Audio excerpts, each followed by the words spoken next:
Une nouvelle pile de jeux avec un point commun pas forcément évident. C'est pas des jeux à moi, c'est clair, et c'est peut-être ça le point commun d'ailleurs, c'est-à-dire qu'il s'agit des jeux d'autres auteurs. Alors allons-y.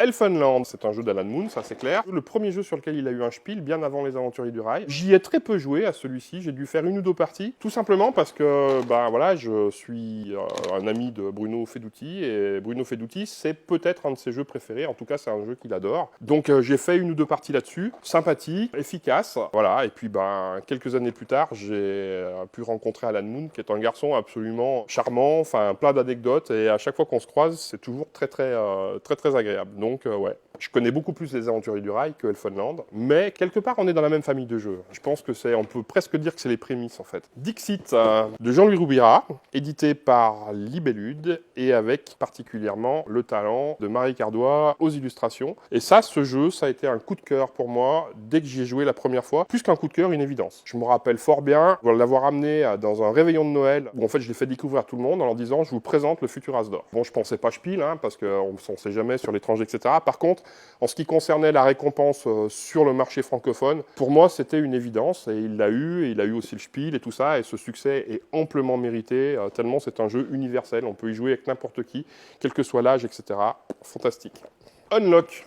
C'est assez brillant. Moi, je suis fan aussi, vraiment. Ça a été une grosse surprise. C'est un jeu qui est venu de nulle part. Et pour moi, c'est des escape rooms à la maison, d'une certaine façon. Alors, tous les scénarios sont pas forcément exactement au même niveau, etc., etc. Mais franchement, on s'en fout. C'est inventif, c'est frais. Tu peux y jouer avec n'importe qui. Tu passes toujours un bon moment. C'est top. Et cette boîte-là, la toute dernière, pour moi, elle a un parfum particulier parce que ici, il y a un scénario qui a été fait par un voisin à moi que je ne connaissais pas. Et en fait, c'est des amis communs qui nous ont fait nous rencontrer un soir pour que je teste son scénario. Et le gars, c'était son premier travail d'auteur. Il avait fait un scénario sur Unlock et dans le domaine du cirque. Et moi, j'ai été franchement scotché par son travail. Alors, le scénario était trop long, l'histoire, elle durait plus de 2 heures. Mais ce qui était très fort, c'est que tout ce qu'il avait apporté était au service de l'histoire. C'était pas des énigmes pour des énigmes. Tout était cohérent par rapport à la thématique. Alors, c'était top. On était quelques jours avant la rencontre d'auteur en Suisse, il y a 1 an. Donc, du coup, je lui ai proposé de venir et de rencontrer Sébastien Pochon, qui lui-même était connecté avec les Space Cowboys. Sébastien a joué, a aimé. Ça a été présenté aux Space Cowboys. Et après, ça a été leur histoire. Moi, je suis intervenu en rien là-dedans. Mais en tout cas, voilà, j'ai un voisin en Haute-Savoie qui est très fort et qui l'apprend l'an prochain, on va avoir un jeu chez Yellow, un jeu d'enquête. À mon avis, on en réentendra parler. 3.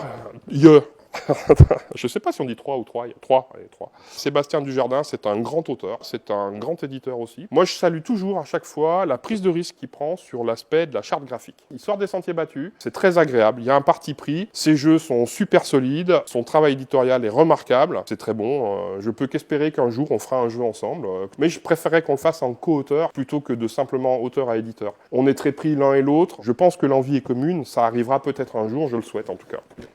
Flamme rouge, je vais éviter de prononcer le nom de l'auteur. Si, je vais essayer Asger Sams Granrud, sans doute, voilà. Une super surprise parce que les jeux de course sont boudés par les éditeurs. Et moi, j'aime les jeux de course quand même. Du ballet en était un, par exemple. Et puis, un des jeux de course qui m'a le plus tenu en haleine, il y a pas mal de temps de ça en arrière, c'était Ave César. Sauf que Ave César, ça a un peu vieilli, ça reste excellent, ça a un peu vieilli. Flamme rouge, c'est un Ave César d'aujourd'hui. C'est-à-dire qu'en fait, on a rajouté le deck building sur la mécanique du jeu de course et tout ça. Bon, j'aime le vélo, évidemment, même si j'ai un peu les côtes pétées à cause du vélo. Mais bon, c'est comme ça. Pour autant, même si on n'aime pas le vélo, on s'en fout en fait. Parce que même si tout est cohérent par rapport à une course cycliste, ce n'est pas réellement une simulation de course. Et on peut y prendre du plaisir. Et moi, j'ai fait jouer beaucoup autour de moi, y compris avec des gens qui n'aiment pas le vélo. Donc, c'est simple, c'est efficace, c'est malin.